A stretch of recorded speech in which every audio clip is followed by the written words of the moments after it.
May peace be on all of you. On behalf of the Islamic Research Foundation, I, Dr. Mohammed Naik, who have this task of coordinating between the press and the speakers on the dais, welcome all of you wholeheartedly, as well as I welcome two prominent and very famous human rights activists of India, Mr. Mahesh Bhatt and Advocate Majeed Memon. One very prominent in dealing with humanitarian aspect of such issues, another very prominently known as dealing on the legal issues on such cases. First and foremost, let me clarify. We have got together here today specifically to get a clear picture on the serious allegations put forward by the United Kingdom government, specifically its Home Department, on Dr. Zakir Naik, and putting a ban or an exclusion order on him. And this is our opportunity to have Dr. Zakir Naik's clarification and relevant response to this exclusion order. As I'm told that we have limited time available with us today, it would be fit that we don't convert this into a question and answer session on other general matters in which Dr. Zakir and our other speakers might be well versed with. Let us restrict ourselves to issues of terrorism and violence specifically, and if time permits, we'll allow you an open session after that. The British Home Office issued this order on 16 June 2010, just 1 or 2 days before Dr. Zakir was to arrive in the United Kingdom. And that too for a series of peace talks in some of the leading venues and cities of United Kingdom. Dr. Zakir has been regularly visiting the United Kingdom for the last 15 years for public talks and never has been misunderstood or mistreated ever in such a manner by the UK government. All his talks have been peaceful and there has never been an incident of violence ever in any of these talks. To give you an exact idea of what is the order and a response to it, we will have Dr. Zakir Naik. Before that, may I quickly read out at fast pace, because I think our volunteers here have already distributed the press release for your ready reference.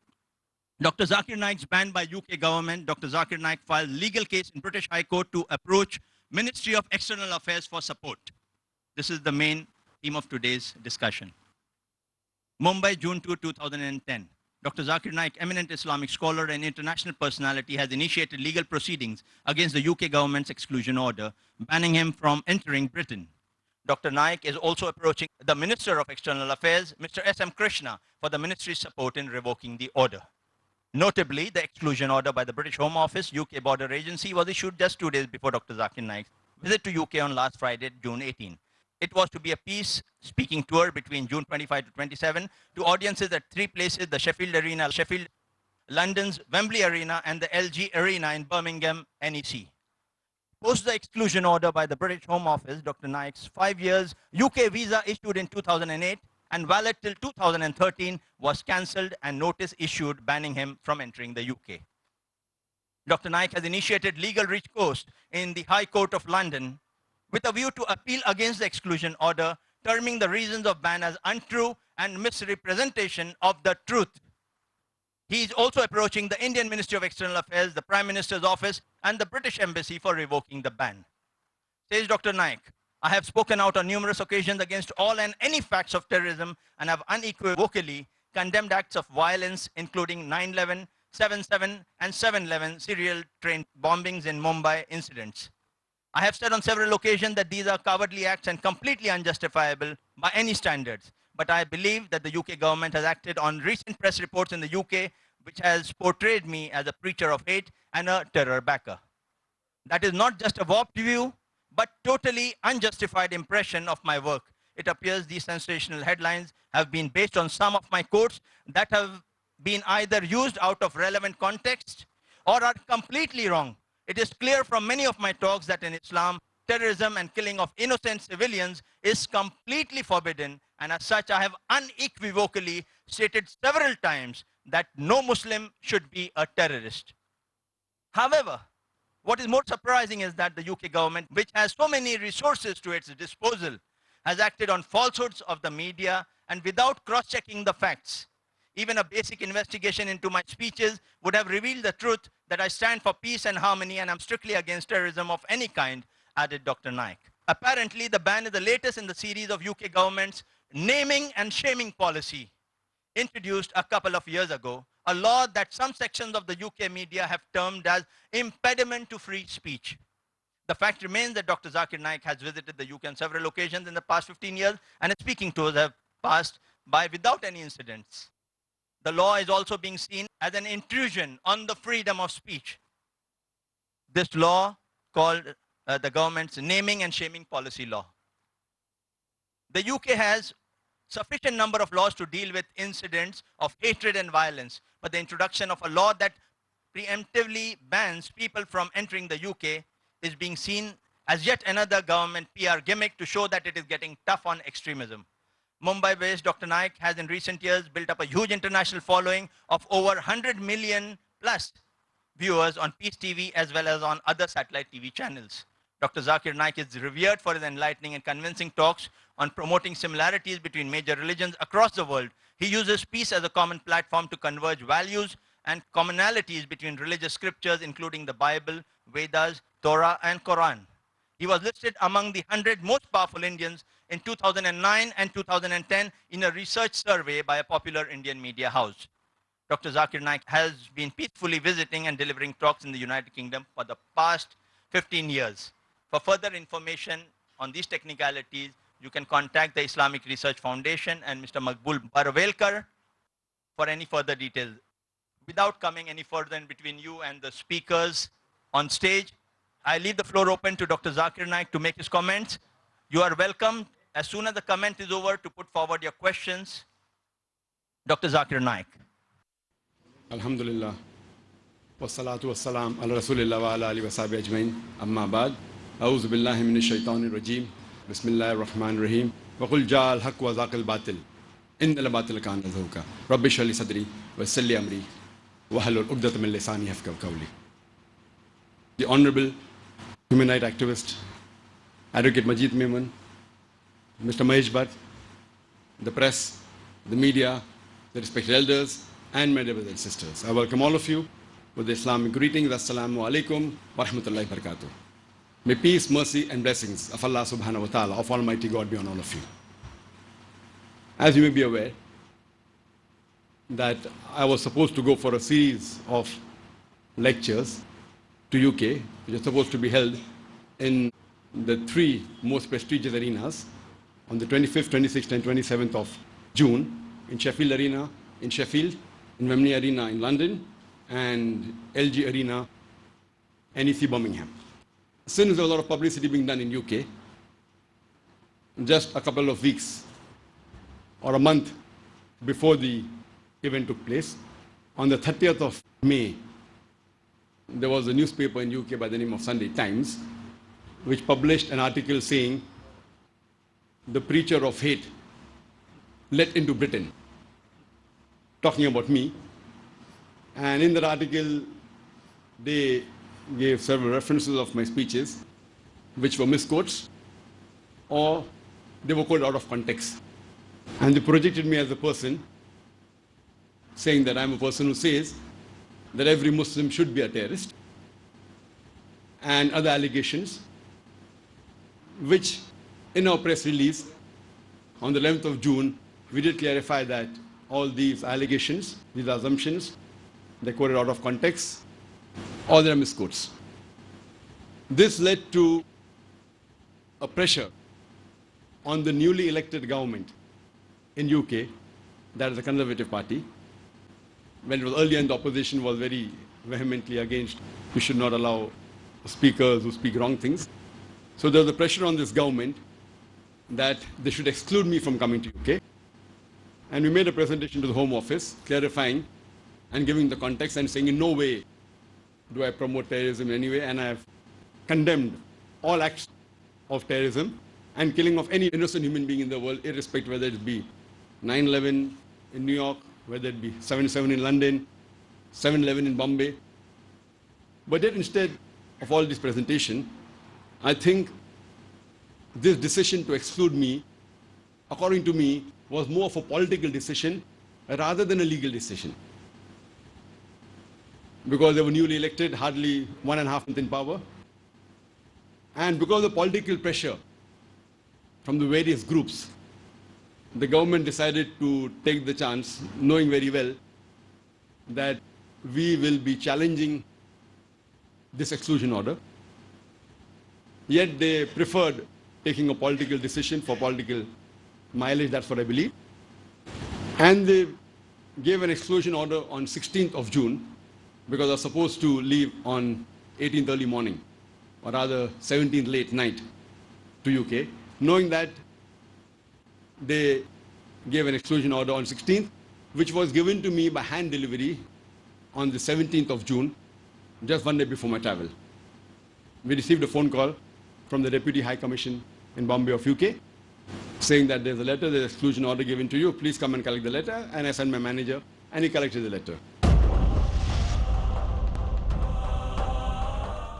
And the reasons they gave in that exclusion order, they said there are certain passages of my speeches which they feel are not conducive. They aren't good for the public in UK. And they quoted 4 of the passages in their letter for the reasons they gave to exclude me. And those 4 passages which the Home Ministry, the Home Office, has given to us in writing is also given to the press, so that you yourself can be the judge whether what they say or is an exclusion order required on these 4 passages. I'll just clarify all these 4 passages, and then we'll have the comments from honorable people on the dais, and then the press is free. As we may be having those passages, the first passage which you objected on was, and I'm quoting, it is from their exact letter what I received. As far as terrorist is concerned, I tell the Muslims that every Muslim should be a terrorist. This they're quoting me. ... What is the meaning of the word terrorist? Terrorist by definition means a person who terrorizes. When a robber sees a policeman, he is terrified. So for a robber, a policeman is a terrorist. So in this context, every Muslim should be a terrorist to the robber. Every Muslim should be a terrorist to each and every antisocial element. I'm aware that terrorist more commonly is used for a person who terrorizes an innocent person. In this context, no Muslim should ever terrorize a single innocent human being. The Muslim should selectively terrorize the antisocial elements. Many times, 2 different labels are given to the same activity of the same individual, ... Before any person gives any label to any individual for any of his actions, we have to first analyze for what reason is he doing that. Source, video Google. Though in the press in UK, only one part of my sentence was flashed in the media, Dr. Zakir Naik says that every Muslim should be a terrorist. And because of that, all these issues started. And when we presented the case to the Home Office, the people who were the organizers, and they said it's out of context. So one thing good, for me at least, that when the UK Home Office has excluded me, they give the full passage in context. Now, any logical person who reads this does not require any clarification for what I've said. An article that came in Times of India on the 20th of August 2003 saying that Inspector Angre, amongst the 5 police officers who have killed more than 300 criminals, his name itself evokes terror in the underworld. So in this context, I said that terrorist means a person who causes terror. So when a robber sees a policeman or a criminal sees a policeman, he is terrified. So for the robber or the criminal, the policeman is a terrorist. In this context, every Muslim, whenever a robber or a criminal or an antisocial element looks at a Muslim, he should be terrified. But I went on to clarify that I'm aware that terrorist more commonly is used for a person who terrorizes an innocent person. In this context, no Muslim should ever terrorize a single innocent human being. So the main crux of this full paragraph is that no Muslim should ever terrorize a single innocent human being. But they quote me out of context. So according to me, the Home Office, after knowing the context, has given the exclusion order because I said that no Muslim should ever terrorize a single innocent human being. This is the crux. So if you quote the crux without the context, the main gist without the context, it's acceptable. But if you quote the sentence out of context and project a wrong meaning of what I want to convey, I feel it is not correct. So this was as far as the clarification. There is a video clipping, and this paragraph I've said in umpteen numbers of my lectures. Every Muslim should be a terrorist to the robber. Whenever a robber sees a Muslim, he should be terrified. Whenever a rapist sees a Muslim, he should be terrified. Every Muslim should be a terrorist to each and every anti-social element. I'm aware that terrorist more commonly is used for a person who terrorizes an innocent person. In this context, no Muslim should even terrorize a single innocent human being. So that was the clip from where they took the first reason, the first passage of my speech, why they've excluded me. As far as the second passage is concerned, I'm again reading from their letter. Inward commas, they've quoted me. Beware of Muslims saying Osama bin Laden is right or wrong. I reject them, ... We don't know. But if you ask my view, if given the truth, if he's fighting the enemies of Islam, I'm for him. I don't know what he's doing. I'm not in touch with him. I don't know him personally. I read the newspaper. If he's terrorizing the terrorist, if he's terrorizing America, the terrorist, the biggest terrorist, he's following Islam. Source, YouTube, 2006. As you may be aware, that many journalists asked me regarding my view of Osama bin Laden, and due to the fact that he has been not convicted in respect of 9/11, and whenever I'm asked to verify the claims against him, I say that he's neither a saint, neither is a terrorist. There's not a single statement of mine after 9/11 that has ever praised Osama bin Laden or supported any of his activities. With regards to the extract, what the Home Office has quoted, it is taken from a video on YouTube, and though it mentions their source, year 2006, I went onto the YouTube, and when I saw it, I realized it was a lecture of mine given in Singapore in 1998. It was 8 years before 2006, 3 years before the 9/11 attack. So now to attribute this statement of mine to 9/11 by the Home Office is unreasonable. And we made a presentation to the Home Office saying that this is a clip from the YouTube. It's absolutely manipulated. First of all, it's not of 2006, it is 1998. And if anyone sees, they can realize I'm much younger. Now also I'm young, but that time I was younger. And the venue was Singapore, you can make out from the audience. And if you check the records, I've never been to Singapore in 2006. It was a lecture given in 1998. And it was a clipping of some local organization put on the YouTube. We don't have the rushes. I don't know what has been changed, what has not been changed. Whether I said it or not, I don't know. But to claim it is said in 2006 and to attribute that I'm supporting is totally wrong. Because there are many of my lectures and question and answer sessions which have unequivocally condemned the acts of 9/11, 7/7, 7/11, and killing of all innocent human beings anywhere in the world. We'll go to the third reason or third passage why they have excluded me. I'm quoting, they said, that I said, how can you ever justify killing innocent people? But in the same breath, as condemning those responsible, we must also condemn those responsible for the deaths of thousands of innocent people in Iraq, Afghanistan, and Lebanon. Brackets, as reported by the Manchester Evening News, 21st August 2006, as part of a speech you gave, that is I gave, at the Explo Islamia conference in Manchester. Now, I want to know what is wrong in this passage, whether it's quoted out of context or not. That will come to it later. What is wrong in me saying that how can you ever justify killing innocent people? But in the same breath, as condemning those responsible, we must also condemn those responsible for the deaths of thousands of innocent people in Iraq, Afghanistan, and Lebanon. Do you mean to say that I cannot condemn those people who have killed the innocent people? It is not any people. My words are thousands of innocent people killed in Iraq, Afghanistan, and Lebanon. Yet I went on the net and wanted to see what this article said.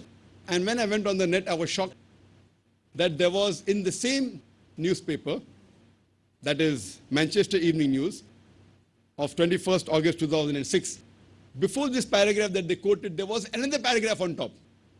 And I read what it mentions.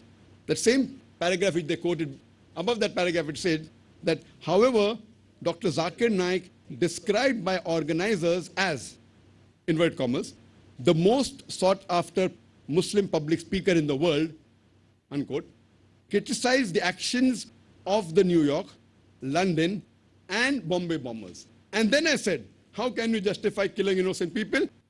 But in the same breath, as condemning those responsible, we must also condemn those responsible for the deaths of thousands of innocent people in Iraq, Afghanistan, and Lebanon. So when I'm condemning the 9/11, thousands of people killed in 9/11, more than 50 people killed in 7/7 in London, and about 200 people killed in Bombay on 7/11, in the same breath, I'm also condemning thousands of innocent people killed in Afghanistan, in Iraq, in Lebanon.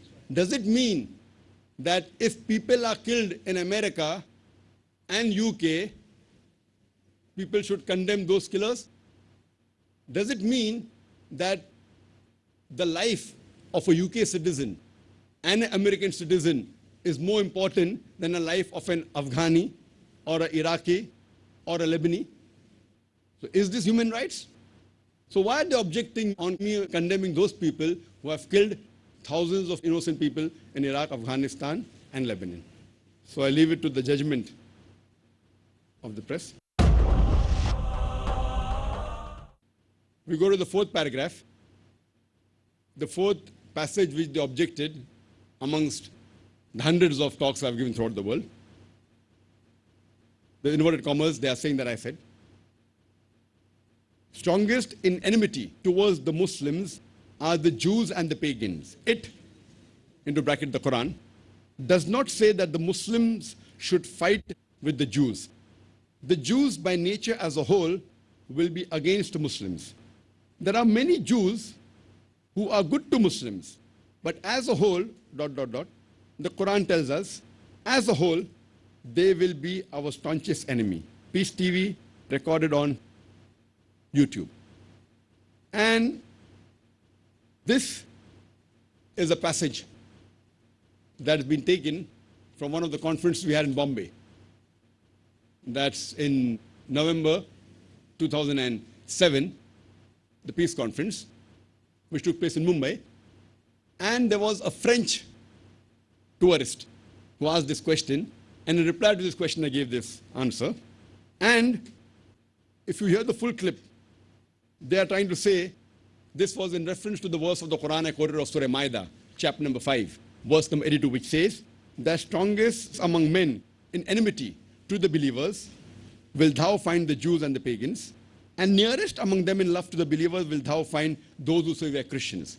So while I was quoting the verse of the Quran, I made this statement, and I went on further to clarify that this does not indicate that the Quran says that Muslims should fight the Jews. This is my explanation. The Jews by nature as a whole will be against Muslims, but there are many Jews who are good to Muslims. But as a whole, the Quran tells us that they will be the staunchest enemy to the believers. So this was explanation of the verse of the Quran, and which is self-explanatory, and we'll show you the clip of the complete answer that I gave in the conference that's in November 2007. Can we have the clip? I am traveling 8 months in India. I am 18 years old. I completed my 12 in June. And so, inshallah, if you agree, I will meet you in private. But now I just would like to ask you about the Jews.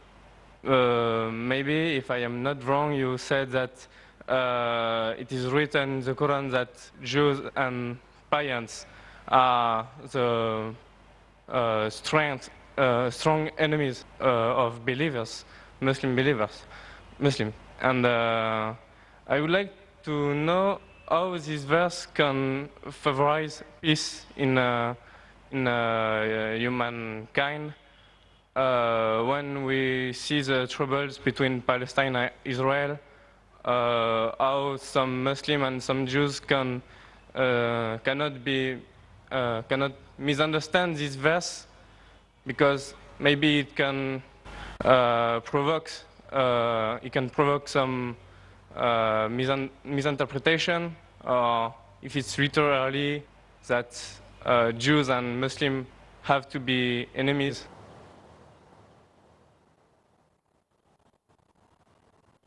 Brother, that's a very good question. That he said, I said in my speech, and I quoted the verse of the Quran of Surah Ma'idah, chapter 5, verse 82, which says that strongest in enmity to the Muslims would be the Jews and the pagans, and the closest in love would be the Christians. So if they wanted to create enmity when they say that the Jews and the Muslims should fight, the Quran doesn't say Jews and the Muslims should fight. The Quran says strongest in enmity to the Muslims, to the believers will be Jews. It does not say that Muslims should fight with the Jews. It doesn't say that. But it says that the Jews, by nature as a whole, they'll be against Muslims. And I told in my lecture, there are many Jews who accepted Islam. There are many Jews who are good to Muslims.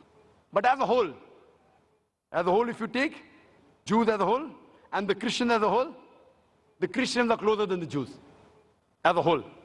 This is a fact.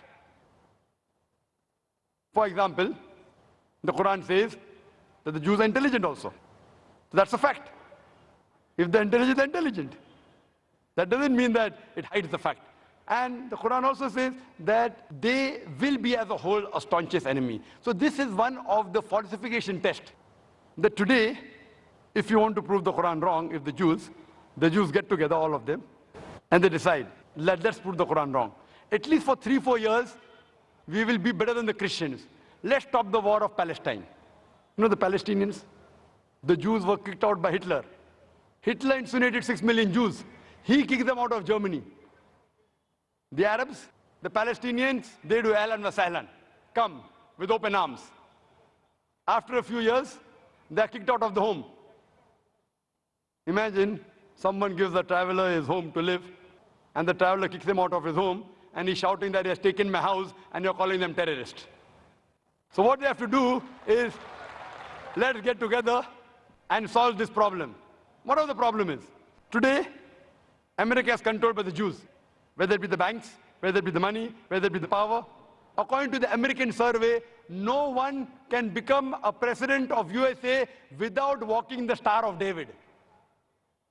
So the Jews are a minority, less than 5% in America. But they're controlling the economy, they're controlling America. Fine? So if they're controlling America, let all of this, let's solve the problem of Palestine, let's solve the American problem. Not forever. Few years. 4 or 5 years only. And the problem is solved. So we aren't telling that the Muslims should fight with the Jews.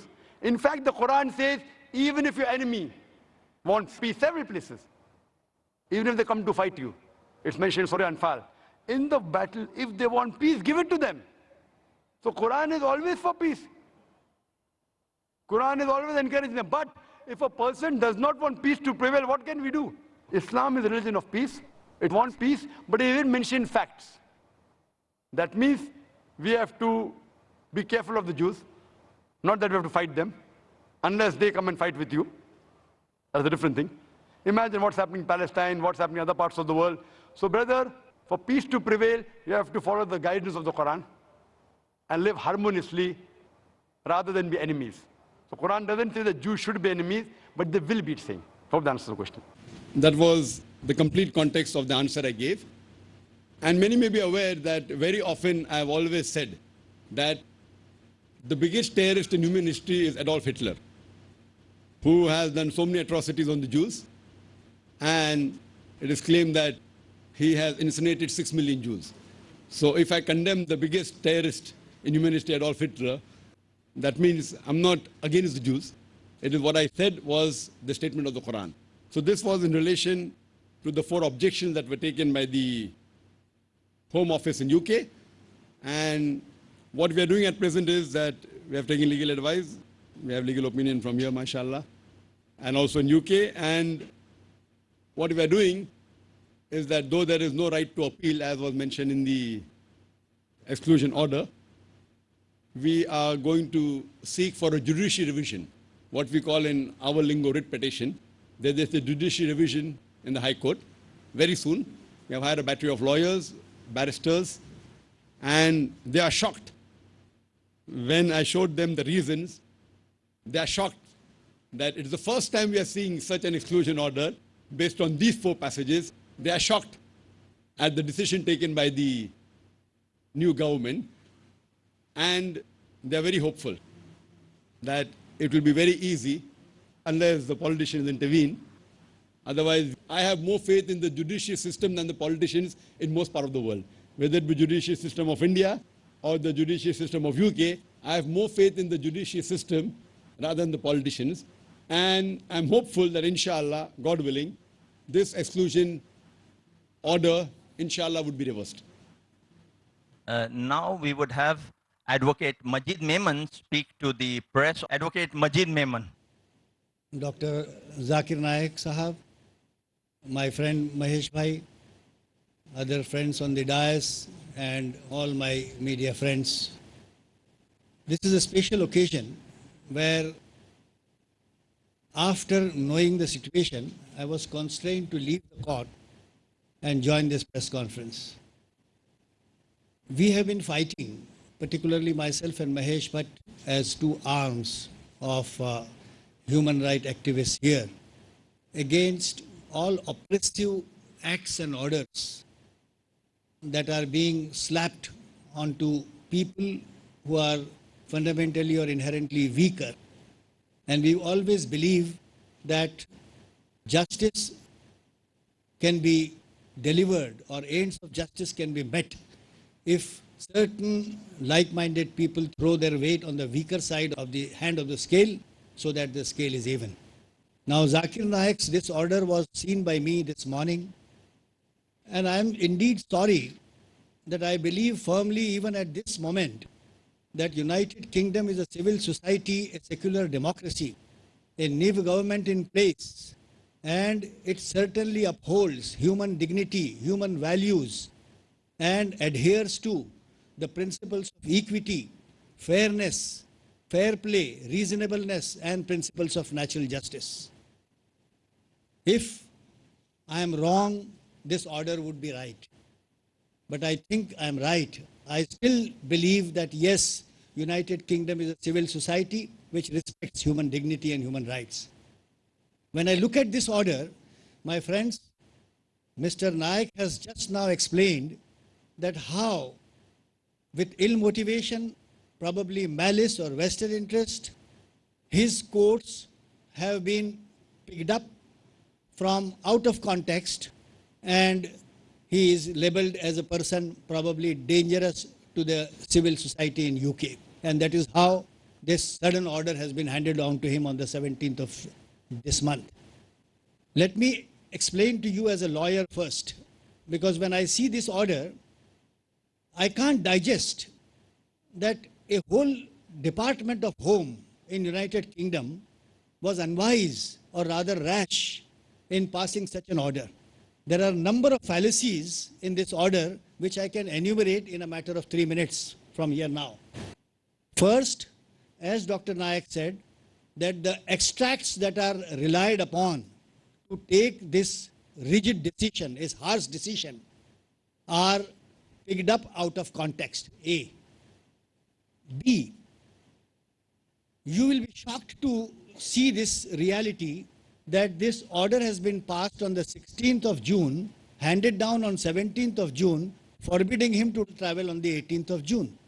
Now this shows that there was great hurry.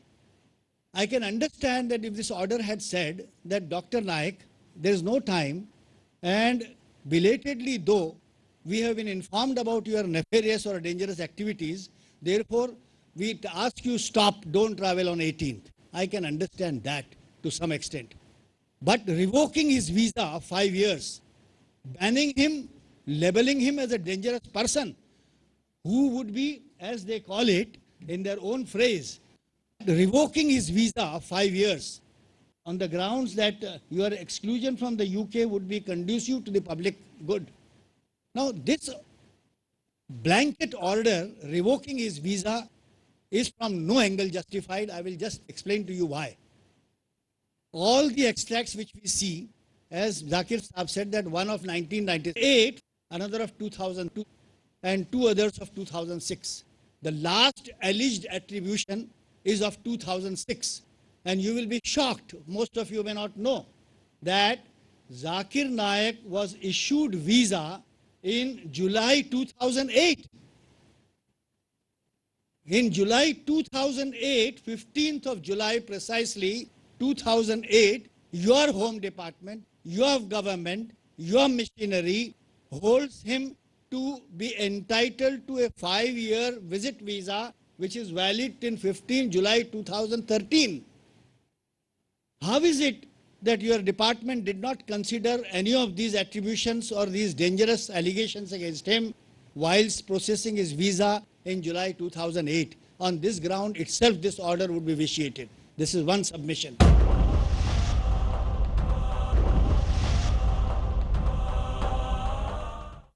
I would also point out that look at the way the order has been passed and handed down. It is an ex parte order. It is a unilateral order. It's an order which has not given to the affected person even an opportunity to show cause. This is barbaric. This is inhuman. This is against the least principles of human dignity and human value and principles of natural justice. Why did you not ask him, Mr. Zakir Naik, look here, the time is less. Please don't travel on 18th. If possible, satisfy us before your schedule on the 18th or your speeches, programs, etc. a little later, so that we will consider in all fairness with an open mind as to whether you are in fact a dangerous person to UK society or not, and give our verdict. Instead, they simply revoke his visa, which was granted to him otherwise till 15 July 2013, which is definitely a very harsh and unreasonable order. Friends, now there is non-application of mind in passing this order because, as I said, that this order is passed in June 2010, visa was granted in July 2008, the utterances were made much before that, and therefore how do you justify your stand of 15 July 2008 vis-a-vis 16th June 2010? In a court of law, you will have no case. Number two, as I said, that you did not give him the opportunity to explain. Nowadays, you see, the communication has become so easy that in a matter of a couple of hours, an explanation could have been sought, an explanation could have been received, an explanation could have been examined in all fairness, and thereafter a just decision could have been taken. Now, this is a decision which is per face so harsh, so unreasonable, so much without application of principles of natural justice and equity, that you have not only deprived him of his visit, which is his prerogative, you have not only used your discretion in a malified way, but you have also tried to bring disrepute to a scholar without any just reasonable grounds or facts. Now, as I said, that you see, if a man goes, suppose, assume hypothetically that Zakir Naik had approached the UK Council office, are asking them that I have to go on the 18th for a program, then they may examine what are you going for, whether what you are going for is fair or unfair. And then refusing visa is one thing, but revoking an existing visa is too much. Please try to understand the two situations. The man was already having a valid visa, which was issued to him in July 2008, much after all the satanic allegations, as you want to say, which you can't explain, as Mr. Naik rightly said. And then the irony of this harsh order and it being so barbaric and totally betraying the least principles of a civil society is that it is not appealable. To err is human. Let this Secretary of State keep her mind open, and let the department keep its mind open and gracefully consider that if we have erred, we are subject to correction. You have erred on facts, you have erred on law, you have erred on your principles, and you have erred on practically all fronts.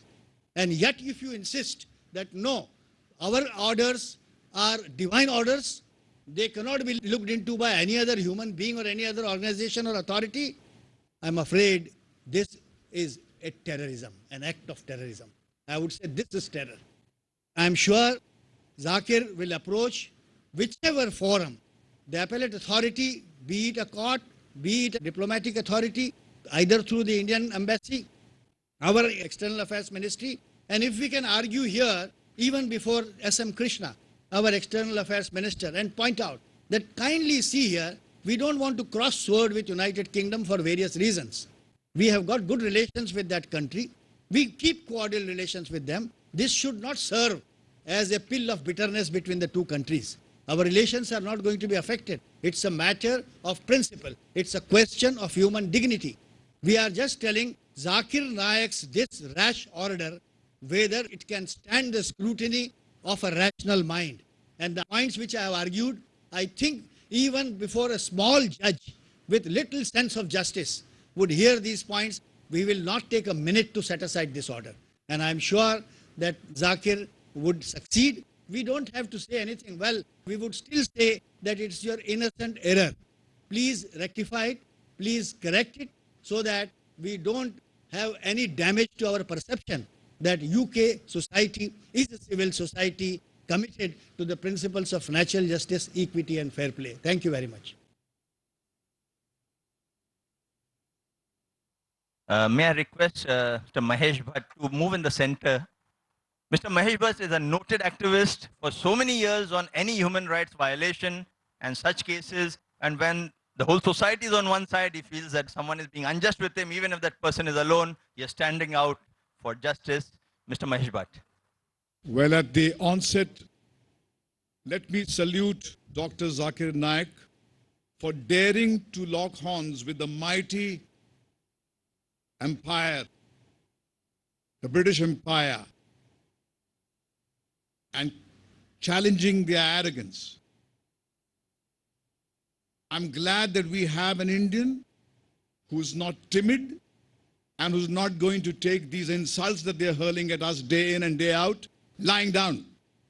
So I salute his audacity, which comes from his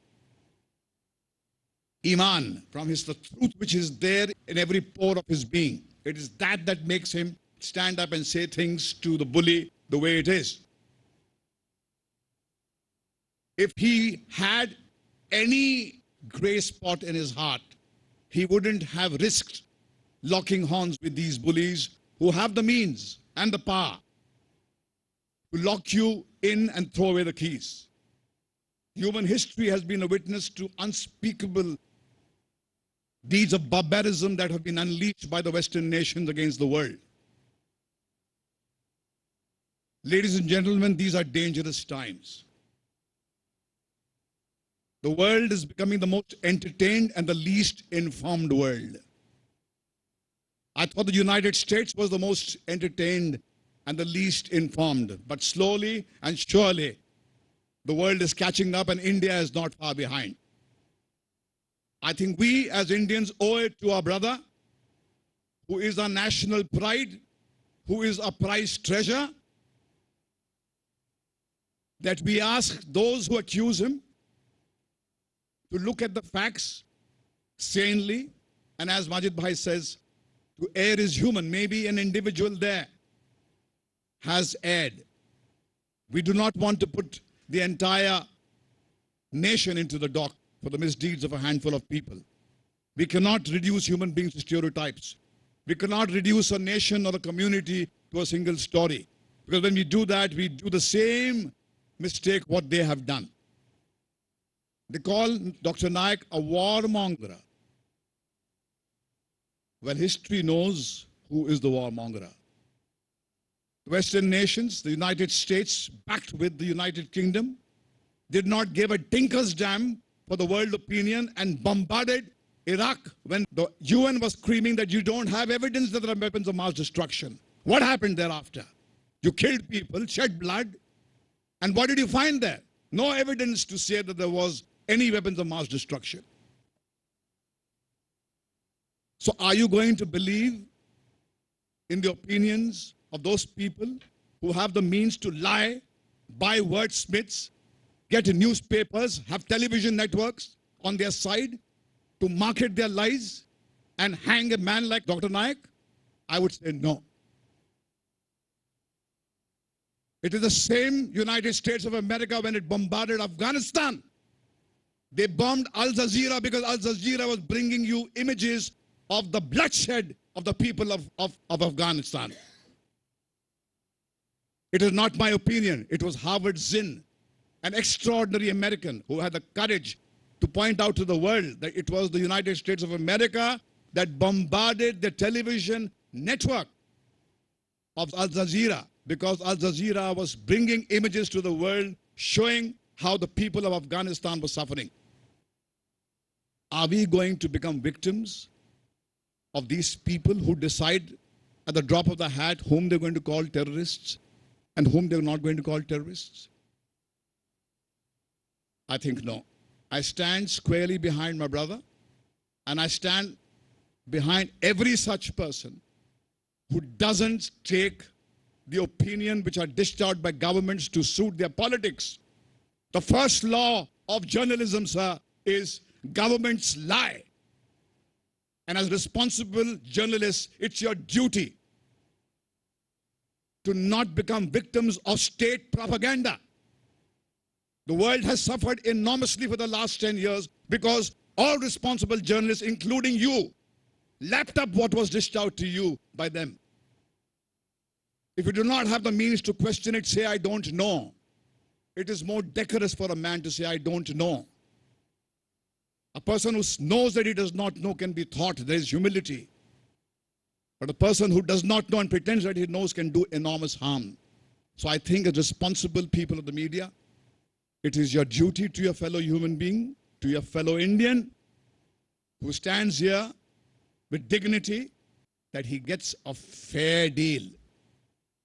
And it's not fitting for the nation and a government who stands up for a celebrity like Shah Rukh Khan, when he has come into trouble in the United States, they must also stand up for Dr. Zakir Naik and plead his case.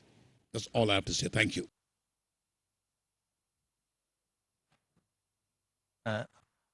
Thank you for your very comprehensive and apt comments on the legal side as well as the humanitarian side of the issue. We now throw the floor open for the many journalists here, I see many senior faces, to put forward their question. May I request you to kindly make the question brief and to the point and restrict it to the issue because of the limited time available. And to whom the question is, if it's to Dr. Zakir Naik, Advocate Majeed Memon, or Mr. Mahesh Bhatt, kindly specify and kindly state your name and which media organization you represent so they can give you a more appropriate response.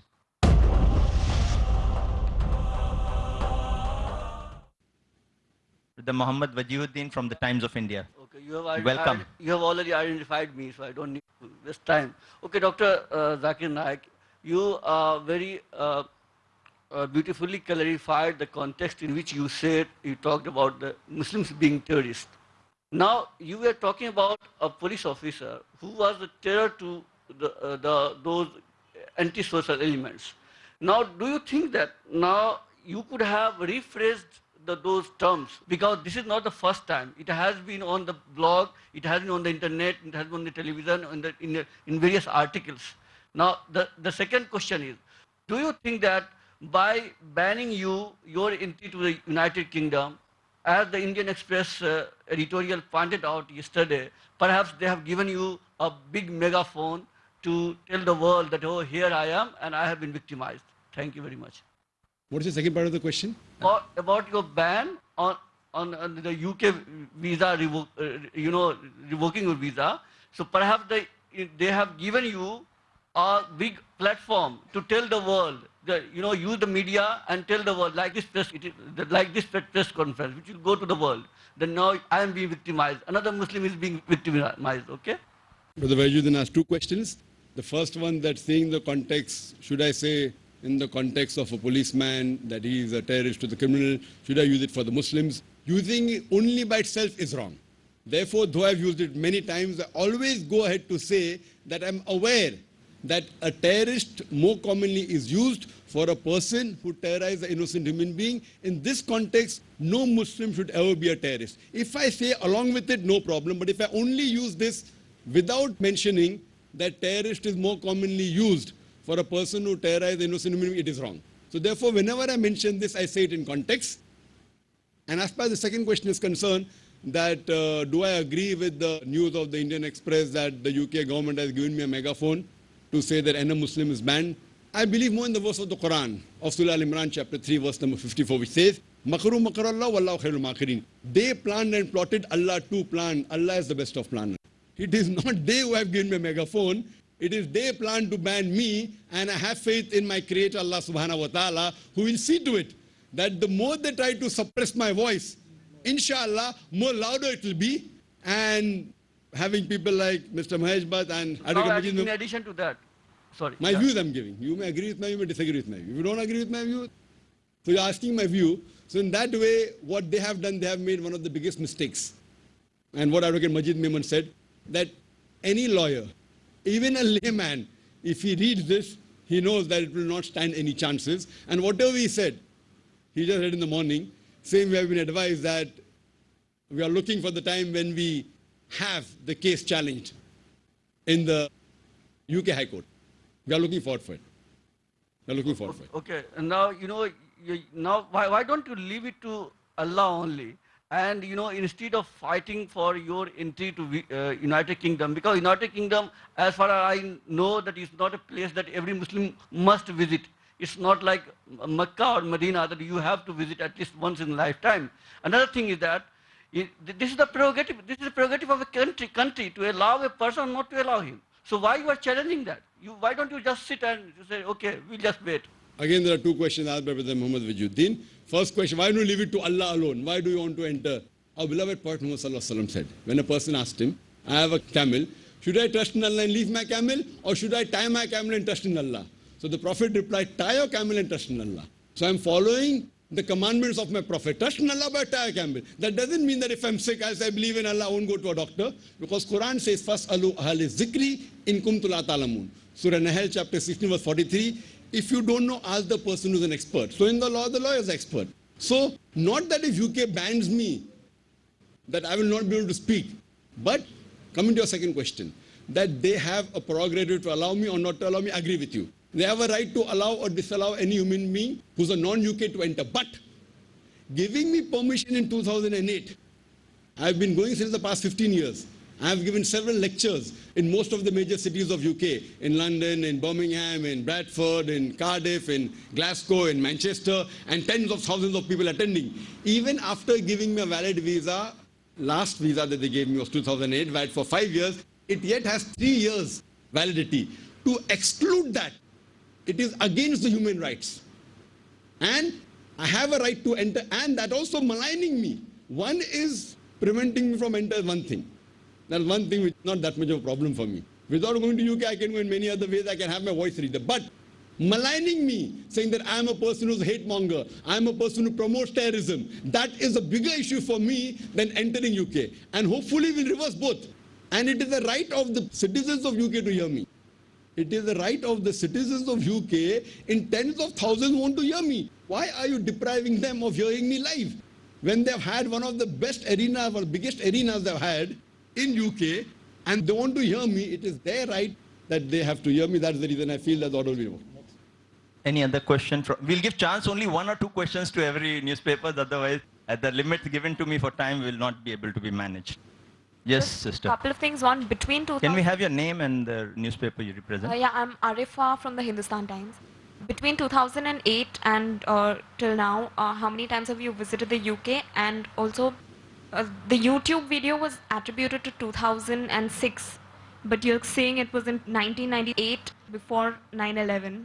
But in 1998, you were aware and you were talking about Osama bin Laden and his activities. I mean, I don't know how many people were aware of Osama bin Laden's activities in 1998. Since I got the visa 2008, till now, how many times I have traveled? I have traveled twice. Once in 2008 and once in 2009. And a couple of days back, I was supposed to travel the third time. As far as the second question is concerned, was I aware about Osama bin Laden in 1998? Believe me, not as much as I'm aware now. The name had just appeared. And as a general, if you hear, a Muslim should not malign anyone without, because the Quran says in Surah Hujurat, chapter 49, verse number 6, whenever you get information, check it up before passing on third person. So when a Muslim condemned me, I said, you cannot condemn anyone without proof. That's the reason I said, I don't know him. I don't know whether he's responsible. I don't say he's good or whether he's bad. But naturally, I did not know him. Now, also I don't know him.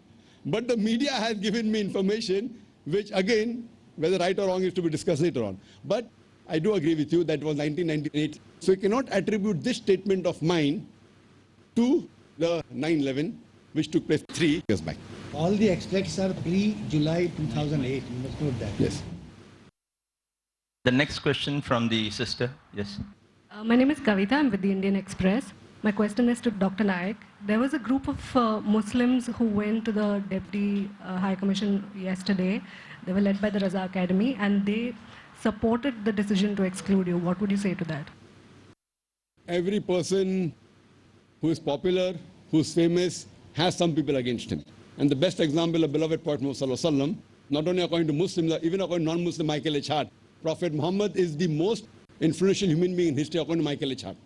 He wrote a book on 100 most influential people in the world, and number one, he rated Prophet Muhammad. But today, the maximum books written against any human being in the world, it is Prophet Muhammad.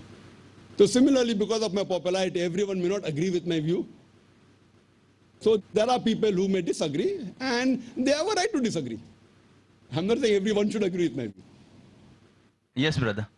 Akshay Deshmani from DNA. Hi. I've been reading the British press now, so I don't know how much of this information that I'm putting through is true, but then based on that, I think it was the Times which reported this, Times London or some such paper. The newspaper report argued was that your views on controversial personalities like Salman Rushdie and the author of Lajja, being Tasleema Nasreen. Now, your views on them have been, quite unpopular in the sense that you have supported the bans on them. Now, this is what the article argued. Now, if this is true, how would you respond to that? And now you're arguing for your own rights to freedom of speech. This I'm going to discuss in detail in my third lecture in UK, that's in Birmingham, freedom of expression and Islamic perspective. As I gave a reply to Brother Muhammad Wajuddin when he said that UK government has a right to prevent me from coming, but they have no right to malign me. Right? So there is freedom of expression, but not freedom of maligning anyone. The same way, when someone maligns anyone without proof, that's the reason if someone maligns, he should be put straight. So if the UK government is maligning me, we'll fight it in the court. Again, the word fight, what fight? We'll challenge it, the right word. Someone says, I'm going to fight UK, so there'll be another man that Zakir wants to fight UK. I want to challenge the UK government. You have to be in choice of words, find challenge in the court. So similarly, if someone says some malign someone without proof, etc., and criticizes, the Quran and Islam says in Surah Hujurat, chapter 49, verse number 11 and 12, it is prohibited. So in that context, I said I agree when someone maligns or criticizes or speaks bad about someone without proof, etc., then he should be stopped. Maybe allow questions to the other media, We have a lot of English media asking questions. Anyone else? You have got a question? Can you speak in the mic so we can hear clearly? आपका introduction, आपका नाम और कौन से? वसीम सहारा TV से हम आपसे बस इतना ही जानना चाहेंगे कि पूरा मसला क्या था, थोड़ा सा हिंदी में बताएं। और दूसरी बात ये आपसे जानना चाहेंगे कि आप ऑलरेडी पहले भी जा चुके हैं, तो क्यों आप पे खास करके बैन लगाया गया है? इसे थोड़ा सा हिंदी में बताइएगा। बाइट ले रहा है। मेरी हिंदी और उर्दू इतनी फसी नहीं है, लेकिन मैं जवाब दूंगा। भाई साहब ने सवाल पूछा कि ये सब मसला क्या था और क्यों हुआ। मैं यूके इंग्लैंड में जाने वाला था और मेरा प्रोग्राम तय हुआ था 3 प्रोग्राम बड़े एरिना में 25, 26 और 27 जून को।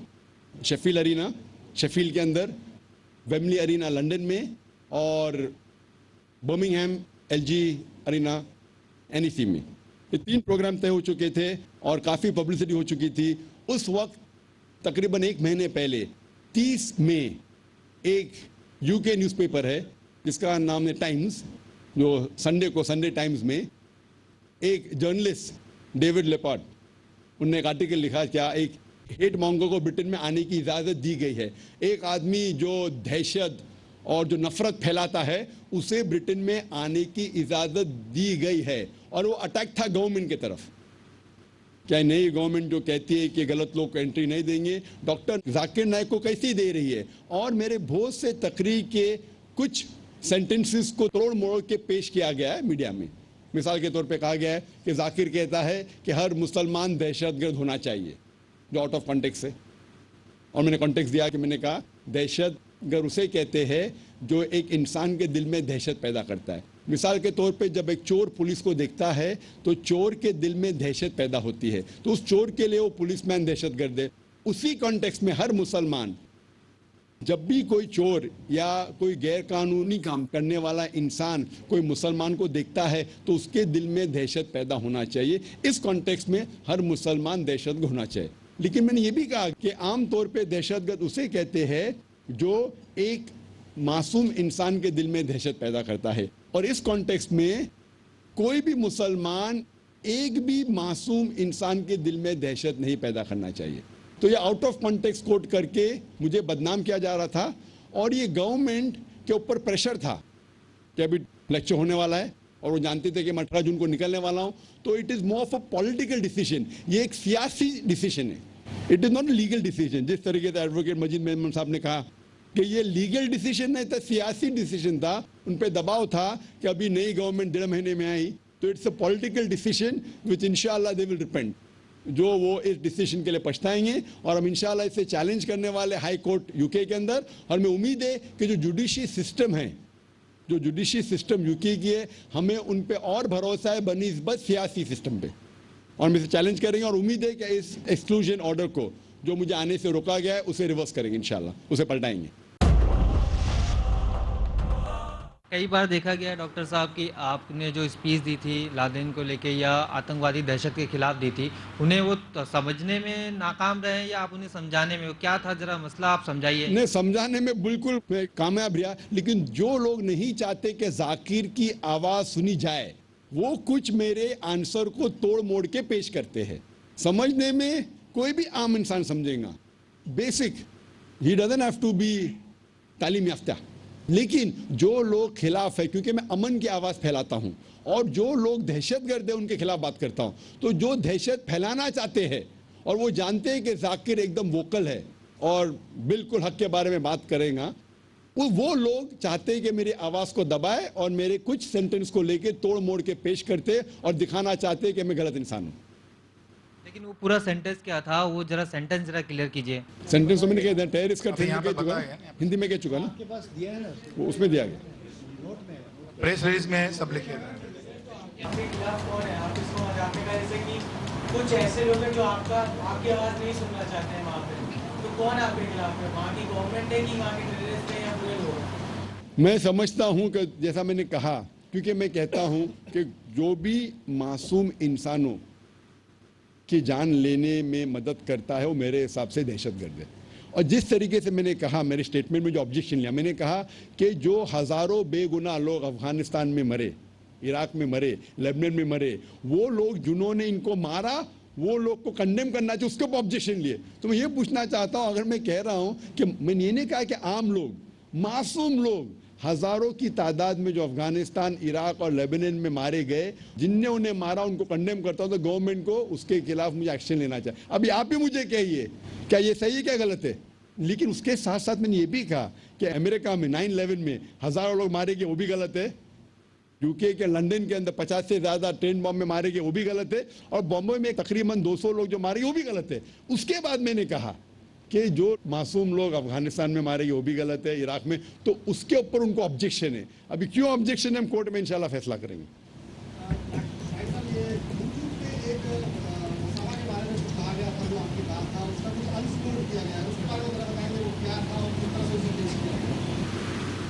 जहां तक कि लोग पूछते ओसामा बिन लादेन के बारे में, मैं कहता हूं कि अगर मैं बीबीसी और सीएनएन को देखूंगा और उसे सच मानूंगा तो मुझे मानने पड़ेगा कि ओसामा बिन लादेन टेररिस्ट है। लेकिन क्योंकि मैं दुनिया भर घूमता हूं, मुझे कई रिपोर्ट्स मिलते हैं। और चंद साल पहले 7 सितंबर 2006 में टाइम्स ऑफ इंडिया में एक रिपोर्ट आई थी कि 75 scientist they consider 9/11 to be an inside job. Inside job को उर्दू में क्या कहेंगे, हिंदी में अंदरूनी मामला, अंदर की बात।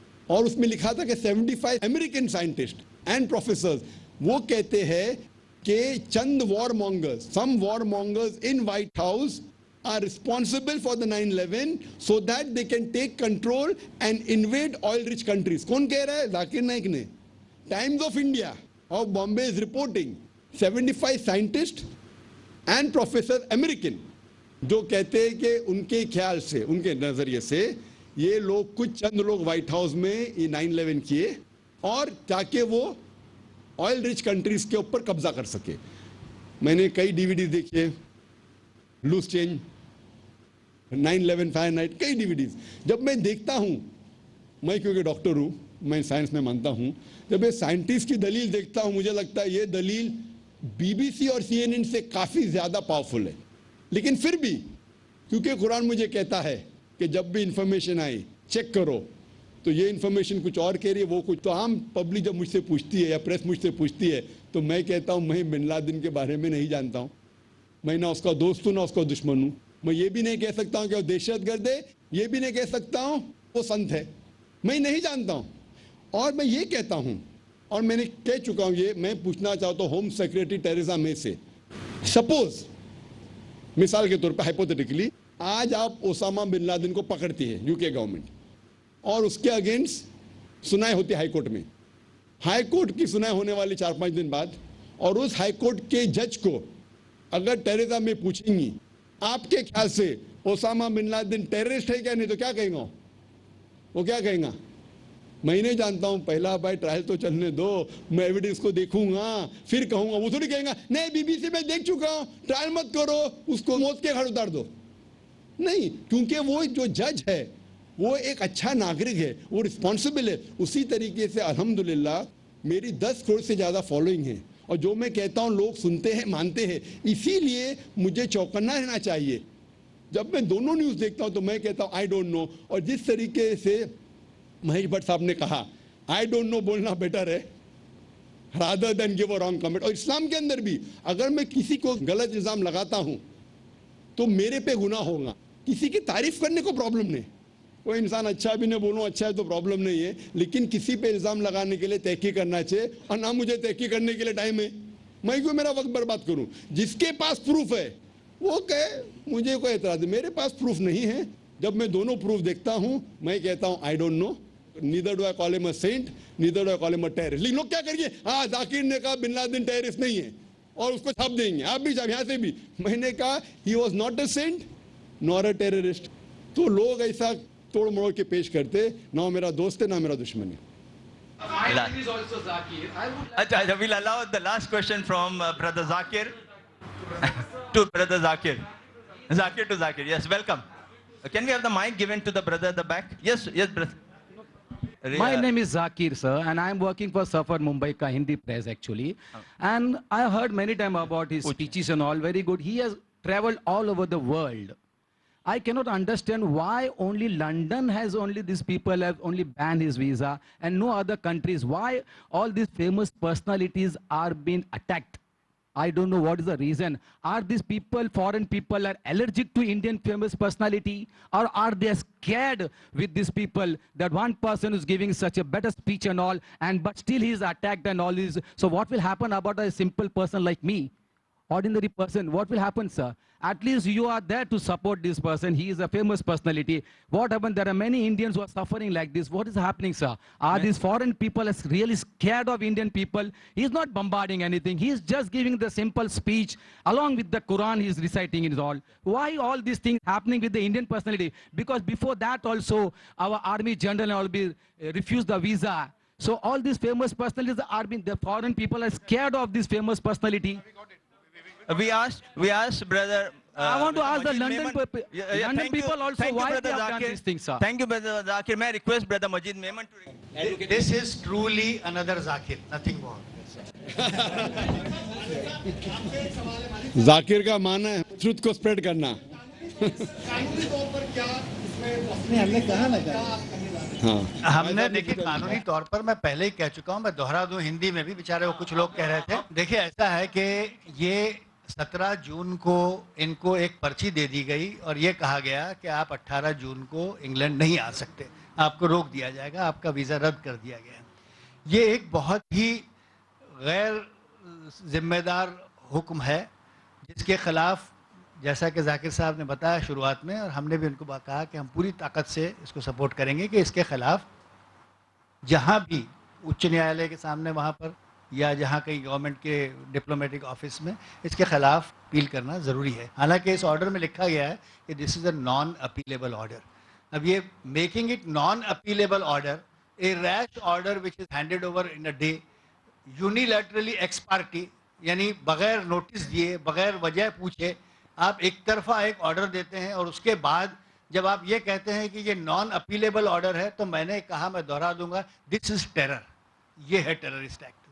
यानी इस तरह से कोई कानून में कोई बात बैठती नहीं कि आप तो आपको ही बैन कर देंगे जी। आप ऐसा है कि नहीं, आप अगर भाई ठीक है जाकिर साहब आप 18 को नहीं आ सकते हैं, ये कहा होता उन्होंने, क्योंकि वक्त कम है, चलिए हम आपको मौका देते हैं और आप हमारे साथ बैठें और बताएं कि आपका वीज़ा क्यों ना कैंसिल किया जाए। That would have been at least fair.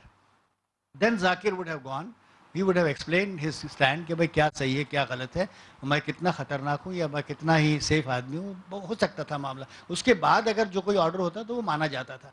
इस ऑर्डर में कई सारी खामियां हैं, हमने बताया।